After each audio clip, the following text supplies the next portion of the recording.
वैसा पिरालो खबर सिलसिले ज़रिए ख़बर शेयर कंदासीं पिराले खां। पिरालो थाणे जी हद में बदनामीअ जो राकास छांइजी वियो आहे। अवाम सख़्तु परेशानी हद जे पुलिस अॻी निंड सुतल।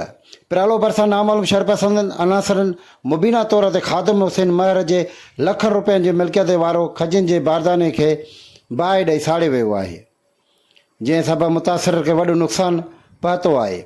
मुतासिर ख़ादिम हुसैन महर मीडिया सां ॻाल्हाईंदे वाक़े जे सख़्तु लफ़्ज़नि में मज़मत कंदे चयो आहे त जवाबदारनि ख़िलाफ़ु जल्द कानूनी कार्रवाई करे खेसि गिरफ़्तार करे इंसाफ़ फ़राहम कयो वञे ऐं आला अख़्तियारनि खां मुतालबो कयो वियो त वाक़े जो शफ़ाफ़ जांच कराए मौसूल जवाबदारनि खे गिरफ़्तार करे कानून जे कटड़ में आंदो वञे त जीअं अहिड़ा वाक़िया रोके सघजनि। Voice of Piralo YouTube channel voice of Piralo page खे लाइक करणु शेयर करण जी दोस्तनि जी वॾी वॾी महिरबानियूं। अवांजो पंहिंजो चैनल वॉइस ऑफ पिरालो थाणे जी हद में अमन बहितर न थी सघियो।